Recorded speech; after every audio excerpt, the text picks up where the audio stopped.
Ladies and gentlemen, this is According to Callus. This is episode 184, and we're going to call it Move On Monday. What do I mean? Whatever could you be talking about, Mr. Callus? Well, it's this. Perhaps you must be prepared to move on. When we're confronted with a choice of good versus bad, good versus evil, ostensibly, we would like to believe we're going to choose good. We're going to take the path that leads to righteousness. Though that is exactly the opposite of what is taught, that apart from God, we all fail. Even if it's just a little bit, we fail. The irony is that most of us think that we actually are doing the right thing. We are going the right way without actually checking our sources, without making sure that we are. Now, the ones that are most confident that they are right are the ones that you must pay attention to, for they could be leading you down that very path of destruction. Now, some are easy to spot. And I'm just going to say it. Somebody like Joel Osteen comes to mind. The guy has a silver tongue and apparently a silver spoon lifestyle. That's not to say that he doesn't do certain things and take care of certain things, and maybe you could argue that he's earned the life that he has. And it's probably, if you were to look at it, correlated with what he actually preaches. The problem is, I don't think he's actually preaching the same Bible that I read, or at least the same understanding. And at some point, we're going to both be before the Creator, standing in front of that white throne, and he's going to call it out. Now, I don't know the man's heart, so we'll go for the sake of piety here, that his name is in the Lamb's Book of Life. And when he goes to be judged, I wonder which one of us is going to hear, "Well done, good and faithful servant." I don't feel that confident that I'm going to, though I strive towards it every day. But I suspect that he probably thinks that he will hear that based upon something that he has done. But again, I'm guessing. I don't know that I want to push that on him, but he's just an obvious and easy person. Let's bring it a little closer to home. We have a lot of people that we know in society or in our lives who, some come off as know-it-all, some come off as holier than thou, some come off as arrogant jerks, some come off as an amalgam of all the above. And honestly, I have my own opinions on where I might be in that strata of negative thought processes there. And I'm sure if I were to talk to any number of people, I would get a bunch of different answers. But I also wonder if you were to talk to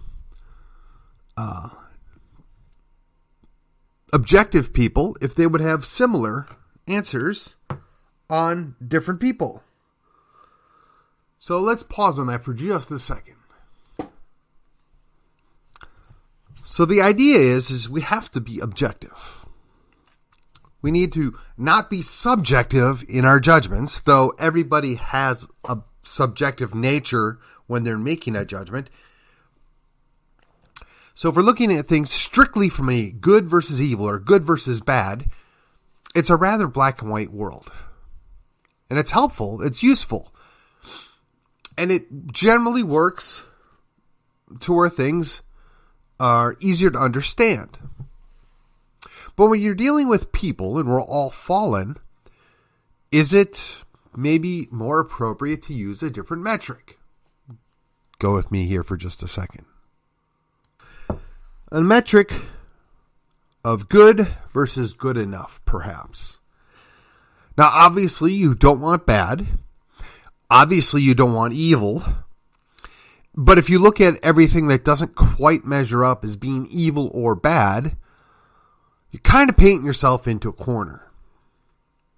Now, I know an elected official or two. I interact with a good number of them. I would probably only refer to 2 or 3 of them as friends. And it's not that hard to figure out who those people are, but I don't bring them up out of respect for them. They're their own person, and I don't wish to impugn them by their friendship with me or vice versa. I guess take that how you want. But the idea is, particularly in the political world that we live in, and everything is politicized. Everything.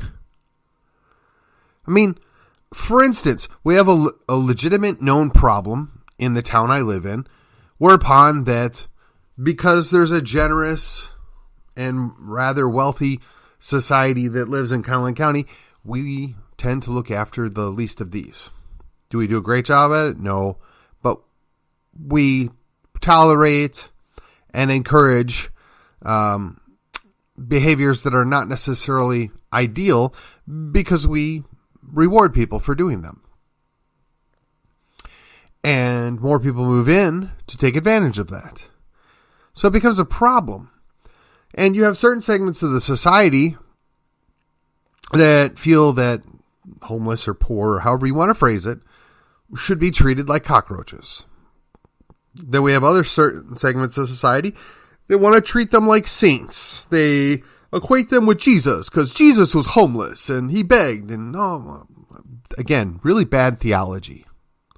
We're going to touch on that a little bit later, but just for the purposes of this discussion. So at some point, you're going to come to the conflict that you have this degree of agreeability, whereupon you're on the same page but not in the same paragraph, whereupon that you're within the same book but in a different chapter. And what does that mean? What does that I mean? Where do you delineate when you go from good enough to bad or good enough to evil? Now, the old Reagan adage was 80%. Most of my life, I've lived by 70%, right? If I can agree with somebody on 70% of stuff, yeah, okay, fine. Now, of course, we all have a deal breaker, right? If somebody is not pro-life, I can't support them as a candidate. That doesn't mean I'm not their friend. It doesn't mean that I wouldn't acknowledge their existence. It's not that I want to see them crushed under the heel of tyranny or anything like that. It's more of I don't think that you would be the person I would want to lead my community because you don't recognize life and what it is. But that same person might look at it as, well, you have an unrealistic idea of what it means to have life. So again, you have to go back to the idea of being objective. Can you objectively look at your position versus the other person and say, I understand their argument. I understand their point of view. I just don't agree with it. But you know what? That person's still a person. That person's still worthy of my respect. Right? So there's the line of good enough. Now, in politics, that means that a lot of times you have to put up with somebody that only gives you 3/4 of what you want. And you may go all in to get somebody that's going to give you 85 or 90% of what you want. But in the course of doing so, you've destroyed every relationship that you had along the way. In the course of doing so, you've alienated people that would otherwise be your friends or your allies because you were solely purposed on getting the one thing that you wanted. That's a danger. Now, are there ways that we can improve our lot? Yes. Are there ways that we should look to improve our lot? Absolutely. What I'm suggesting to you is sometimes you have to settle for good enough. And that's a challenge. Few people in my life are as idealistic as I am. But my idealism is tempered by reality. The reality is the world is not the way I would like it. The reality is the world is never going to be the way I would like it. Therefore, I have to learn to operate in the world that it is today and accept the reality as it is and adapt. Always pushing my message, always pushing my concerns, always seeking to increase liberty. But in doing so, I have to be very careful to not alienate the people that would generally agree with me. Now, here's the rub. I'm a big fan of Tom Woods. And Tom Woods has spent more than one occasion referring to the idea that he has reached out to people left of center. He has looked to work with people that are on the left. If you take the general left-right spectrum, it's the cheap notes, if you will, and tried to work on them with issues. He said the challenge is that they're so off-put on the other issues that they refuse to set them aside to work on these things or the specific thing that they agree on, and they want the same outcome. And that's his challenge, right? He has a real difficult time being able to pull that off. And that's my interpretation of what he said. I mean, he is a little more eloquent on how he lays it out and certainly a little more deferential. But he's gotten to the point where he just has kind of given up. Now, he's admitted that there are friends and allies and associates that he's met over the years of trying to do this that are good, reasonable people and that he enjoys working with. But by and large, because he came from a center-right background, because he was your average neocon 40 years ago or 30 years ago or whatever time frame we want to look at here, keep in mind the guy's only like 50 years old like me, so it's probably not 40 years ago, but just go with me for a second here. So he came from a background, so he speaks that language. He understands those people, and it's easier to relate and communicate to those people. And he has found, let's call it fertile ground for conversation, for growth. I feel the same way. I mean, I came from very much a right-wing, a Christian upbringing. Not like they were, the hyperbolic craziness that you see on all the movies and TVs, but just, your average right of center, devout Christian people. That's where I've come out of. That was my life. The devout Christianity has stayed with me. The right-wing stuff is ebbed and flowed. And I got to say, I put in time and effort to try and understand where people to the left of me, the progressive side of me, I try and understand where they're coming from. And there's a few people that I would call acquaintances of mine that I take the time and effort to communicate with. And I try and put my hand out as a offering of friendship, as an offering of fellowship, as an offering of we can work together on this issue or that issue. It's frustrating because I haven't been really successful. But I continue to do it because I believe that people that are to the left of me, progressive, maybe even socialistic, if you will, in their upbringing, in their background, they see a problem. And honestly, most of the time I see the same problem or a similar problem. They come to a conclusion that is driven by their worldview, by their background. And that conclusion's generally been tried with not good results. Generally has a poor outcome. And when I communicate with them, I'm like, look, we agree that this is an issue, whatever the issue is. Whether it's the homeless that I mentioned earlier, whether it's lack of educational success, whether it's income inequality, right? There's a good one. Everybody loves that one. When you talk about these issues, we both see that there's an issue there. Now, the degree of which we see it's a problem may vary slightly, but we can agree that there's an issue there. And typically, somebody that's progressive or left of center approaches it by, how is government going to fix this? How can I get an organization that is bigger than I to come in and do this. Now, the knee-jerk reaction from people right of center is typically, well, government shouldn't do that. Well, you're right. That's a given. But they're right in that these issues or these problems are generally too big for an individual to deal with. So, I don't know, what do most of us belong to that might be able to step in? Well, I would say that, particularly in this part of the country, a church, right? And I've talked about this from time to time.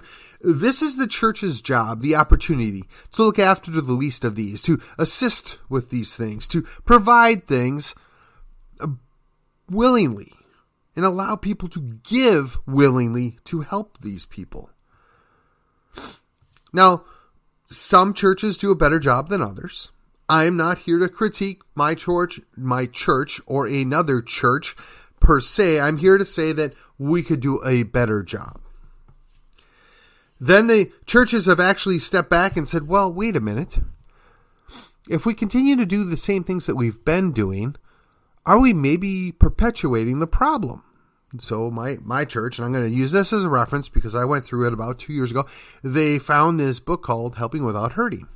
And they looked at some of the things that they've been doing, and have they been enabling it? Have they been making the matters worse by rewarding the bad behavior? In other words, doing the very same thing that government does. They see a problem, they throw money at it thinking they're fixing it, all the while they're only perpetuating and growing the problem. So the churches followed a similar model and got the same kind of result. So how do we go about fixing that? Well, therein lies the rub.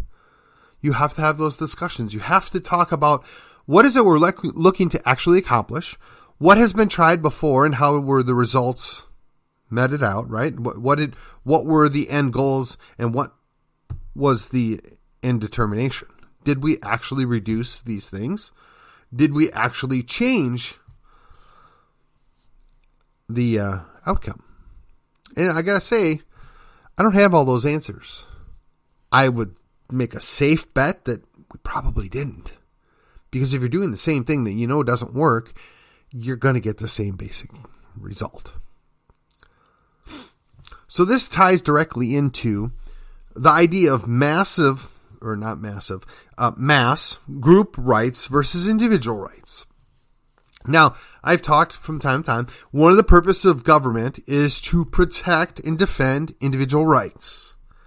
Much like when you go to a meeting, they utilize Robert's rules, it's to protect the minority rights. That means the minority of the people present, but the smallest minority is the individual.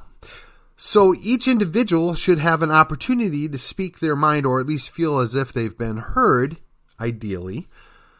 But when you put limitations on that, because of time constraints, you have to be a little more creative. You have to work together. You have to find a way to be heard. Now, the challenge is, in today's day and age especially, is you have an echo chamber on both sides of the aisle. And indeed, you have people that try and pretend they're above that. They try and play to one group while they're dismissing another group. They're ignoring their opposition to placate certain groups of people. And we're all guilty of it to some extent or another, right? Nobody's special here. There's not a free pass for anybody. But the big problem is, if 5% of the people think something, it's really easy to dismiss them. If 3% of the people believe something or want something, it's even easier to dismiss them. But what happens when that number turns into 35 or 40%? It's not quite a majority, but the problem is they may actively look to erode your majority. They may actually work to cause problems.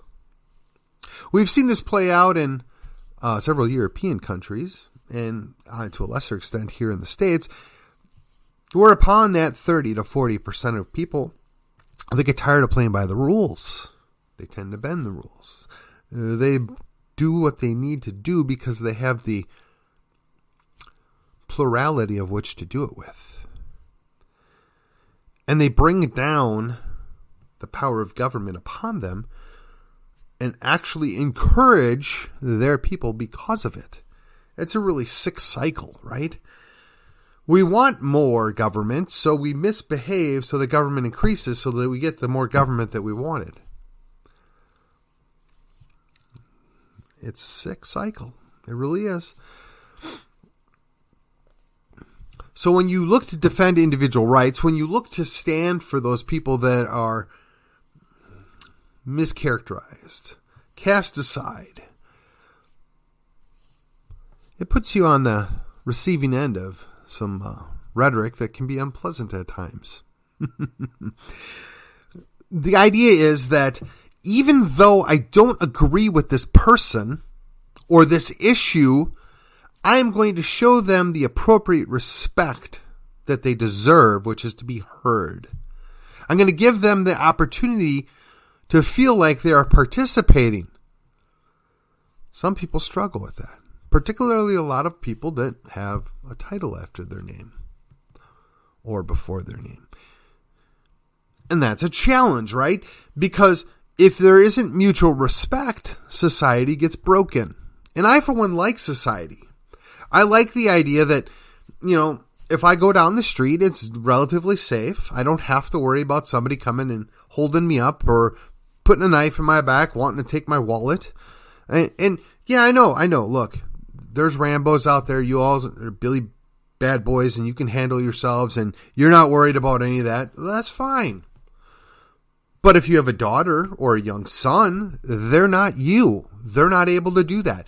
Society is dependent upon people understanding the rules and playing by them, and knowing that if they break the rules, if they step outside of the societal rules, if you will, that there will be a penalty. Now, we've watched this happen in real time down in Dallas County. They decided that if you're stealing and it's not more than $750, well, we're not going to worry about it. We're just not, it's not worth our effort. What do you think happened? I wonder. Has that been a good thing or a bad thing? Draw your own conclusions. Likewise, when you tell somebody that, you're not able to protect yourself, you're not able to defend your property, do you think that's a good thing or a bad thing? Again, draw your own conclusions here. It seems very simple. And I'm not suggesting that I would be supportive of a world where people are wandering around carrying grenade launchers on their back. I don't think anybody really objectively wants that. But the idea that somebody down the street has a grenade launcher doesn't bother me at all.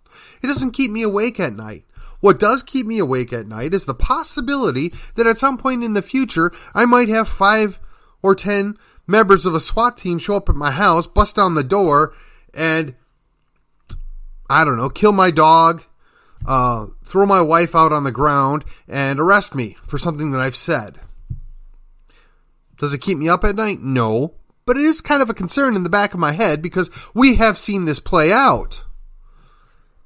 And if you doubt me, just look up the people that are still held in solitary confinement without habeas corpus for trespassing a little over a year ago. Now, you don't have to like those people. You don't have to support what those people did. In fact, if you're like our mayor, you may want to just blame them and say they got what they deserved because they're a bunch of radicals. But I would suggest to you the vast majority of the people that were, 13 months ago in D.C. weren't looking to cause trouble. Even the people that were quote-unquote troublemakers really didn't do anything to justify that kind of treatment. And the people that actually precipitated the problem, not participated, but precipitated, pushed it forward, caused it, brought it about, and they got a free pass. They're off wandering around. How do we know this? Oh, because you can see it with your own eyes. But don't believe your own eyes. Now, I wish I could tell you that everything's going to be all right.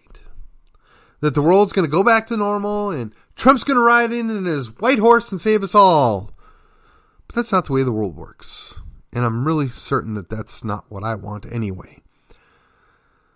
I want the respect and the protection of individual rights. And sometimes that means I have to protect an individual I don't agree with, or an idea that I find abhorrent, under the guise of that goes for me too. The problem is the other side doesn't respect that. But if we on our side of the aisle aren't willing to have a little grace, extend protection, then we're no better than they are. And I don't know about you, but I would like to have the moral high ground. I would like to be in the right. I would like to be able to say, yes, you're wrong, but we're still going to let you do your thing until you cross this line. I think that's a very reasonable way to look at things. The idea is, what's left, right? What is left? Well, again, this goes right back to the idea of move on. The reason why I say move on is, look, a little over 2 weeks, there's going to be another election. It's a primary, and I have every expectation that a lot of those primaries are not going to go in a way which I would be happy about. I don't think the people that are going to win the primaries are going to be interested in individual rights. I don't think they're going to be concerned about private property. I don't think they're really going to be concerned about protecting Texas. I mean, I could be wrong, but I just think the majority of what's going to happen is not going to be favorable to that. So because that's the case, because that's the world we live in, and that's the reality I've accepted, I refuse to get all vested in this. I refuse to subordinate the rest of my life to this. Now, don't get me wrong. I enjoy politics. I enjoy having the discussion. I like being engaged, and I will continue to do so, but I'm not going to reroute my entire life and everything I do on the vague hope that this preferred candidate's going to win. And I'm happy to support some with my time, some with an endorsement, some with money, some with block walking. That's all well and good. But at the end of the day, even if you get the absolute best perfect candidate, does that really mean they're going to be what you wanted? Let me give you a brief example. And I mean no disrespect directly to Congressman Taylor, though I will probably vote for one of his opponents. I am also equally aware he is likely to win, and he will likely go back to D.C. Well, actually, I guess he never really left D.C. He will likely stay in D.C., and he will likely still do what he does. And I have to ask myself, is he good enough? Will he defend individual rights? Will he defend private property rights? Is he going to do what's best for Texas? Honestly, I don't think that he will. Not all the time. Is it 75%? Maybe. Maybe. I don't know. But if I'm going to invest in my life hours and hours and oodles of money to try and boot a guy that it's a long shot at best, am I really being smart with my time, my energy? I don't think so. Not for me personally. Somebody else might come to a different conclusion. Somebody else might disagree. In fact, I know there's 4 individuals that right now would vehemently disagree with me. And respectfully, I appreciate the fact they're willing to do that. And I'm going to go vote for one of them. Of this, I am certain. But I'm almost equally certain that after all the time, money, and effort, best case scenario, they get a runoff. Which one of the 4 gets to face Congressman Taylor. I'm not certain what the outcome of that's going to be. But again, I'm a practical guy. I can be as idealistic as I want to, but I do realize that the world is not the way I want it. It's not the way that I would desire it. I don't have to like it, but I accept it. But what can I do? And this is really, where we're going. What is left? What is left to be done? Right? We got to move on. Once the election's done and over with, there's nothing more you're going to be able to do about that election. But what can you do is what should be driving you going forward. What you can do is improve your own life. What you can do is better educate your children and your grandchildren. What you can do is develop better relationships with your neighbors and your existing friends. What you can do is be more involved in your church. What you can do is get more involved in the local, not politics, but local organizations, right? Whether it's like a Lions Club or I can't even think of any, the Rotary Club or even a Chamber of Commerce. You can get involved there.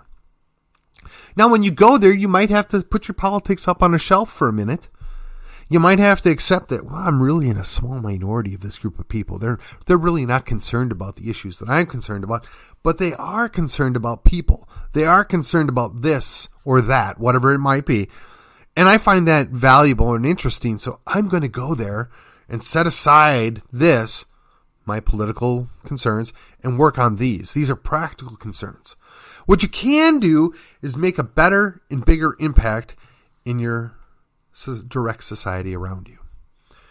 Now you think to yourself, why is it we got stuck with some people that we really don't like? It's because they do this. They put in the time. Now, I can tell you with very little reserve that most of them are very disingenuous. Most of them are there for self-serving reasons. But does somebody else benefit from that? Yeah, in most cases they do. But do other businesses and other organizations benefit from their involvement? Yes, absolutely. So sometimes you have to accept people that are there for the wrong reasons, but are doing a good thing. And that's frustrating. Oh, I don't like that. It's icky. But again, the greater good. The greater good sometimes has to trump your personal desires. Now, one of the candidates in a debate that I was moderating here about a month or so ago pointed out that there are countless, he didn't say countless, I'm going to say countless, city and county commissions and organizations that you can be involved in. And he asked the question, how many of you are involved? Now, not a whole lot of people put their hand up. Now, all these people are involved in conservative or Republican clubs, and that's great. That's good. Ideally, they're educating themselves. Ideally, they're getting something more out of it, a better understanding of things, though I'm not sure that's always the case. But while I agree with the sentiment, you all need to be more involved in this other stuff. You all need to focus less on conservative Republicans club stuff and more on city and county organizations and commissions. There's nothing wrong with that. He's right. But I also feel he's entirely disingenuous about it. And the fact of the matter remains is if you are right of center or you're not on good terms, you're probably not going to be appointed on any city function, any city commission or organization that the city sponsors. Okay, that's fine.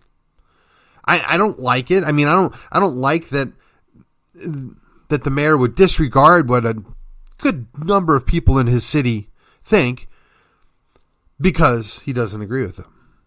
And maybe I'm not being fair, but that's the argument, right? Okay, but that doesn't excuse at the county level. The entire county is ran by Republicans, people that are right of center. And if that's you, why aren't you serving there? Why don't you call up your county commissioner and say, I'm really interested in this. How could I serve on this? Okay, fine. You don't want to serve at the county level? You don't want to serve at the city level? I accept that. What about a regional commission? What about any number of charity organizations that are out there, whether it's Salvation Army, Red Cross? Look, I'm not huge fans of either of those groups right now, but they do work. They do organizations, or better yet, How about Texas Right to Life? How about the GOA? How about the Texas Gun Rights Organization? I mean, these are all political action groups, right? They're concerned about these issues and they work for them. I mean, the folks that did the organizational work for Convention of States, I mean, they could probably use some help. I personally am a little ambivalent about that, but they could probably use your help. Why wouldn't you go invest in that? Or better yet, you know, there's an organization that builds homes for people, Habitat for Humanity. You could go do that. Last but not least, a good number of us rest on our faith, our Christian beliefs. What are you doing at your church? Are you serving? Are you working with the youth? Are you doing any of the outreach programs? I don't know. Are you helping ladies that have cars that they need fixed? If that's something you're good at. Are you doing cleanup or pickup? I don't know. Not everybody's going to do the same thing, but you could do something. I mean, even if you give $5 a week to the church will find something to do with it. They'll look out for somebody. Again, it's real easy to be critical and hammer on people that are actually doing things. Now, we don't have to like what they're doing, but they're actually doing things. We need to be doing the same thing. These are things we can. This is what's left. We can do better. We need to do better. We need to set aside whatever it is that's got us tied up, twisted in knots with disgust, for lack of better words, and look at what we can do. What's left is what we can do. Again, we can improve our own lives. We can improve the lives and the educations of our children and our grandchildren. We can improve our community, whether it's our church community, our local community, or the greater community around us. There are so many opportunities. I mean, look, I'm not a fan of government schools. Both my daughters went to government school, high school. When my younger daughter was in band, I was a band dad. I had a great time. I had good relationships with plenty of other band dads. I enjoyed going to oodles of football games that, not so much whether or not I'm having a great time at those football games, but I'm there, I'm helping, I'm doing things with the kids, with the other dads. If you think that didn't matter to those other students, you think that it didn't matter to the other dads there to see, hey, this guy's here, he's helping us out, he's doing this. I mean, this is the kind of stuff that we're talking about. That's what's left. All this other stuff that we could be involved in, rather than sweating the load about this candidate got this percentage and, well, my life is over because my guy didn't win. No, it's not. Yes, it can be the most important election ever. Okay, fine. That's probably true. Yeah, you know, I'm not thrilled about Greg Abbott either. But on a scale of 1 to 50, he's probably in the top 10 of decent governors. Can we do better? Yeah. I mean, especially when the other 40 stink. But I'm not going to go home and lose sleep at night because I got stuck with another 4 years of Greg Abbott. Nor should you. Listen, what we have left is our own lives, our own families, and we need to do what's best for them. Sometimes that means you're politically active. Sometimes that means you're looking after your family first. And sometimes that means you do both at the same time. And if you want a really good example of that, you can look no further than Don Huffines. And this is not a commercial for the guy. But every time I see him, he's got one of his adult children with him, if not 2 or 3, and his wife. And they're actively involved in doing what they think is best for the state of Texas. I'm sorry, but you don't have to like the guy, but you got to admire him. You got to look at that as a shining example of people that care about what's going on around them. The guy did well in life, and now he wants to do something more. That we should all be able to say that when we're 50, 60, 70 years old. Yeah, you know, I did all right in life, But I spent the last 10, 15, 20 years of my life doing this, and this to make my community, my life, my family better. I only hope that I'm in that position. And if, by the time I'm 60, that I can basically throttle back and look after my grandkids, should I have any, and look after my nieces or nephews or their grandkids, or just, I only hope that I can be in such a role. And I'm not there yet, but we keep working. We keep looking forward to it. And with that, my friends, I've gone exceedingly long, and I do appreciate y'all sticking around with me. This was Move On Monday, episode 184. I will see you on the other side.